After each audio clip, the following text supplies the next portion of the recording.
అందరికీ నమస్కారం అండి. ఇంకో వారం రోజుల్లో అయితే నవరాత్రులు అయితే ప్రారంభం కానున్నాయి. ఈ నవరాత్రులు అనంగానే విజయవాడలో దుర్గా అమ్మవారికి, అదేవిధంగా శ్రీశైలంలో పార్వతి అమ్మవారికి అయితే 9 రకాల అలంకరణలు అయితే చేస్తారు. 9 రకాల అలంకరణలు, 9 రకాల ప్రసాదాలు చేసి అమ్మవారిని అయితే పూజ చేస్తారు. ఇలా పూజ చేసుకోవడంలో ముఖ్యంగా మన వాకిళ్ళు అయితే పచ్చగా ఉండాలి. అమ్మవారికి అందమైన రంగువల్లులు దిద్ది అమ్మవారిని అయితే మనం ఆహ్వానం అయితే పలకాలండి. ఇలా పలికి మనం పూజ చేసినట్లయితే మనకి సకల శుభాలు అయితే జరుగుతాయి.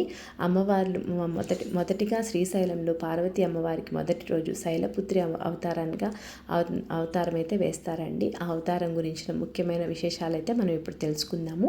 నవదుర్గల్లో మొదటి అవతారమైన శైలపుత్రి దుర్గ పర్వతరాజు హిమవతుని కుమార్తె. తపస్సు ఆచరించి ఆమె శివుణ్ణి భర్తగా అయితే పొందింది. ఈ అమ్మవారినే హైమావతి అని కూడా పిలుస్తారు. బ్రహ్మ విష్ణు మహేశ్వరుల శక్తులను కలిగిన ఈ శైలపుత్రి దుర్గాదేవి వృషభ వాహనం పైన తిరుగుతుంది. కుడి చేతిలో శివుని ఆయుధమైన త్రిశూలాన్ని ధరించి ఎడమ చేతిలో కమలం పట్టుకుని ఉంటుంది. పూర్వజన్మలో ఆమె దక్ష ప్రజాపతి కుమార్తె సతీదేవి. తండ్రికి ఇష్టం లేకపోయినా శివుణ్ణి అయితే అమ్మవారు వివాహం అయితే చేసుకుంటారు. ఆ కోపం మనసులో ఉంచుకున్న దక్షుడు పెద్ద యజ్ఞం తలబెట్టి శివుణ్ణి సతీదేవిని ఆహ్వానించాడు. పుట్టింటిపైన ప్రేమతో పిలవకపోయినా అక్కడికి వెళ్ళిన దేవిని దక్షుడైతే అవమానిస్తాడు. ఆ అవమాన భాగంతో ఈ యజ్ఞం ఎప్పటికైనా నాశనం అవ్వక తప్పదని హెచ్చరికను చేస్తూ లోకానికిస్తూ అవమాన భారంతో కాలిగోటితో అగ్నిని శృతించి అందులో దూకి తనువైతే చాలిస్తుంది సతీదేవి. తనను ద్రాక్షాయిని అని పేరుతో కీర్తించవద్దని, అలా పిలిచినప్పుడు వెంటనే దశ యజ్ఞ వినాశిని అని పిలవాలని శాసించి అంతర్ధానమవుతుంది.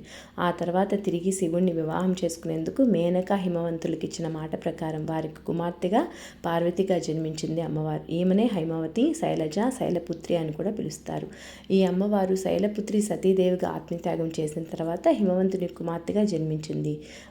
ఈమె వృషభవాహనంపై కలిగి ఉంటుంది. ఈ మాత కుడి చేతిలో త్రిశూలం, ఎడమ చేతిలో కమలం విరాజిల్లుతూ ఉంటుంది.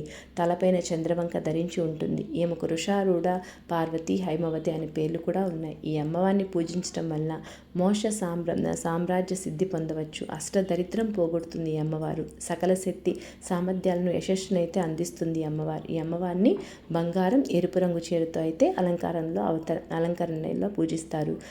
చక్కెర పొంగలి, పులిహోర, పులగం అయితే అమ్మవారికి ప్రసాదంగా అయితే నివేదిస్తారు. అదేవిధంగా అమ్మవారు చంద్రుడిని నియంత్రించే దేవతగా కూడా నమ్ముతారు. ఇది చంద్రుడిపైన చదపాలను వదిలించుకోవడానికి మరియు ఆరోగ్యకరమైన జీవితానికి సహాయపడుతుంది.